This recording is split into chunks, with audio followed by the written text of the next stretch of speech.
শুভ সকাল বন্ধুরা, welcome back to my channel Bulti lifestyle. কেমন আছো তোমরা সবাই? আশা করি সবাই খুব ভালো আছো। আর আমি তো একদম বিন্দাস আছি। আজকে হচ্ছে মহালয়া প্লাস অমাবস্যা, ভালো একটা তিথি।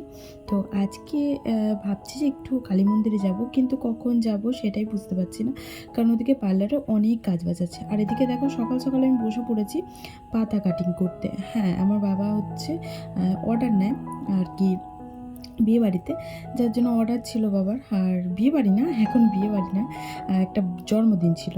আর সেই পাতায় আর কি কাটিং করে দিচ্ছিলাম সকাল সকাল। এখন ওই 8টা সাড়ে 8টা মতন বাজে। অনেকটা সকালে উঠেছিলাম 7:30টার দিকে।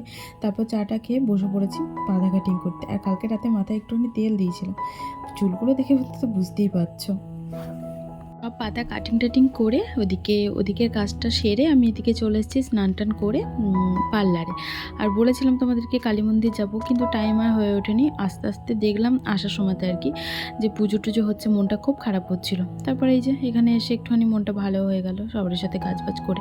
ভাবছি যে বাড়ি যাওয়ার সময় একটুখানি দেখা করে যাব মায়ের সাথে, কারণ খুব মন খারাপ করে বিশেষ দিন না গেলেই। আর আমি মাঝে সাঝেই যাই, এমনটা নয় যে আমি যাই না।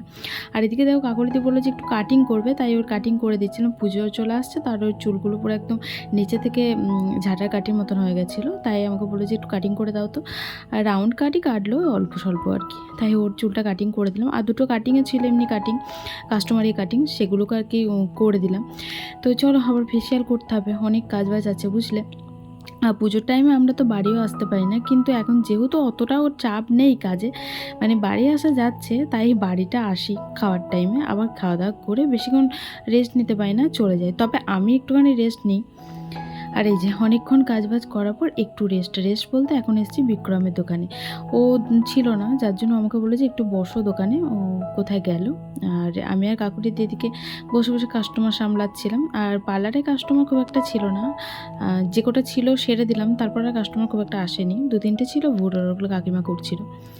আর এদিকে দেখো চলে এসেছি আমরা এখন আর কি জামা কাপড়ের দোকানে। আমি কিছু কিনবো না, ভেবো না যেন আমি কিছু কিনবো। ওইদিকে কাকুলিদির ছেলের জন্য কাকুলিদি কিনবে, তাই আমাকেও আর কি নাচর বান্দা নিয়ে চলে আসলো টেনে টুনে যে চলো। আর এদিকে মেঘমেঘ করছে, যেহেতু অমাবস্যা পূর্ণিমাতে এমনিতেও মেঘমেঘ করে, খুব একটা রোদ দেখবে হয় না, মানে খেয়াল করে একটু দেখবে একটু মেঘমেঘ কি থাকে আকাশে। আর ওটা হচ্ছে কাকুলিদির ছেলের জন্যই কেনাকাটা করবে, তাই অনেক রকমের জিনিস পছন্দ করছিল। আর পুজোর বাজার দেখো, কেউ বলবে পুরো বাজার একদম ফাঁকা। আজকে নাকি মহালয়া। এবছর পুজোরটা যেন কেমন ধরনের একটু মনে হচ্ছে। কাকুলিদি এখন ওই দোকানটাতে ঢুকেছে, চলো দেখাই দিতে।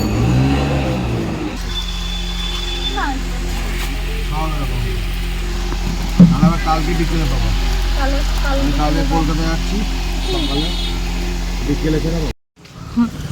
কিছু কিছু দোকানে ভিড় আছে, বাদ বাকি সব পুরো বাজার ফাঁকা।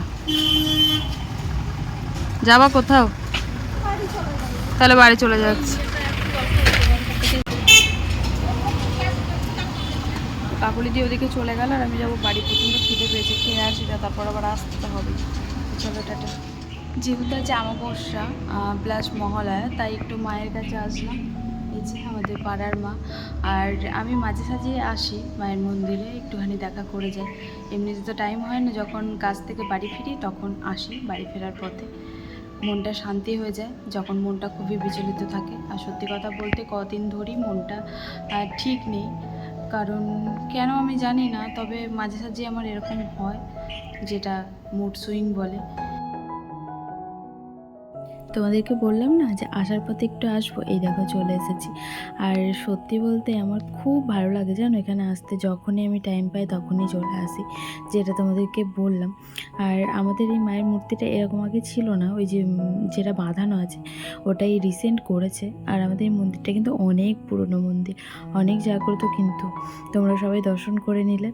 আর চলো পুরো এরিয়াটা একবার তোমাদেরকে ঘুরে দেখাই, তার সাথে সাথে শিব মন্দিরটা দেখিয়ে। তো এটা হচ্ছে আমাদের শিব মন্দির। এই যে নতুন করে এই রেলিংগুলো লাগানো হয়েছে, এটা কিন্তু আগে ছিল না, এই রেলিংগুলো লাগানো ছিল না। আর ওই যে আমাদের মা কালী মন্দির, মানে কালী পুজোর সময় প্রচুর ধুম হয়, প্রচুর। এটা আমাদের পাড়ার মা কালী, মানে আমাদের বারোয়ারি বলতে পারো। এখানে পাঠাটা বলি হয়, কালী পুজোর সময়তে প্রচুর পাঠা বলি হয়, সবারই ঘরে ঘরে পাঠা থাকে, আমাদেরও থাকে। তোমরা দেখোনি মনে হয়। ও আচ্ছা, আমি তো তখন ব্লগ বানাতাম না, অন্য একটা চ্যানেল ছিল ওখানে বানাতাম। আর এটা হচ্ছে মায়েরই পুকুর। এই যে বাবা দর্শন করাই তোমাদেরকে। ওই যে বাবা, এই যে ভোলানাথ মহেশ্বর, কি সুন্দর দেখেছো এলাকাটা। এই সময়তে আসি, অনেক সময় তোমাদেরকে হয়তো দেখানো হয় না। আমি কাজ থেকে বাড়ি আসার সময়তেই আসি। আর এখন 3:30 মতন বাজে, বাড়ি গিয়ে খাবো, খাওয়া দাওয়া করে তারপর আবার একটু রেডি হয়ে বেরোবো। এই যে এখানে মায়ের কাঠামোটা রাখা আছে, যে এই কাঠামোটা আর কি ওই পুজোর সময়তে মাটি টাটি দিয়ে মাকে তৈরি করা হয়। আর এখানে তো মায়ের মন্দির, মায়ের আর কি মন্দিরটা, ওটা মন্দির কিন্তু ওখানে কাঠামোটা রাখা থাকে। আর এই যে দেখতে পাচ্ছ, এই যে মা, তোমাদেরকে তো দেখালাম। আর চারিপাশটা খুব সুন্দর, এত সুন্দর একটা শান্তিপূর্ণ জায়গা। তোমার যখনই মন বিচলিত হবে না, তখন এখানে এসে একটুখানি, সত্যি বলতে প্রচণ্ড মন শান্তি হয়ে যায়, প্রচণ্ড পরিমাণে। আর পুরো এই যে পুরো এরিয়াটা, এখানে একটা গাছ আছে, কি বলে এটা, পাকুড় গাছ। এখানে ষষ্ঠীর সময় এসেছিলাম, ষষ্ঠী পুজো দিতে, জামাই ষষ্ঠীতে, তোমরা দেখেছো মনে হয়। তো চলো বাড়ি চলে যাই, কারণ খিদে পেয়েছে প্রচণ্ড পরিমাণে, কিছু খাইনি তো, খুব খিদে পেয়েছে। ধরো সেই গেছি দুধ দিয়ে মুড়ি খেয়ে, তারপর আর কিছু খাইনি।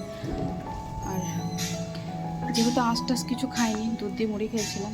আর এই জামা পরে তো খাইনি, আমি তো খাওয়া দাওয়া করে স্নান করেছি।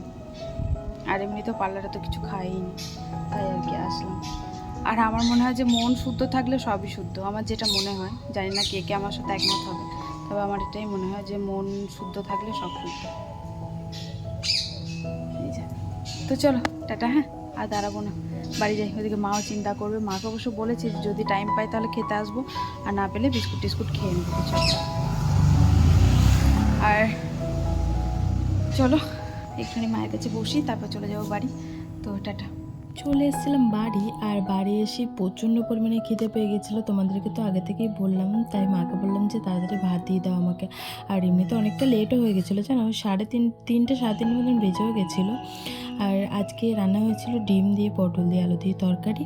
তো চলো লাঞ্চটা সেরে নিই, হ্যাঁ, তারপর আবার একটুখানি রেস্ট নেবো, কারণ সঙ্গে সঙ্গে তো যেতে পারবো না কাজে, শরীরটাও ভালো না কদিন ধরে। বা ডাক্তারের কাছে মনে হচ্ছে চেক আপ করিয়ে নিতে হবে, না হলে কমছে না। তো একটু রেস্ট নিয়ে তারপর আবার দেখা করছি। গুড ইভিনিং বন্ধুরা, চলে এসেছি পার্লারে। আর পার্লারে এসে একটুখানি বসে নিয়েছি, কারণ কাজ বাজ করিনি। প্রথমেই দেখলাম যে অনেক কাস্টমার আছে, সেগুলো সব কাকিমার কাছে করবে। আর এখন তো দেখি সব কাকিমার কাছেই করে, আমাদের কাছে দু একটা গোনাগান্তি কাস্টমার, অ্যাকচুয়ালি পুরনো কাস্টমার, তোতে কাকিমাকে আর ছাড়তে চায় না।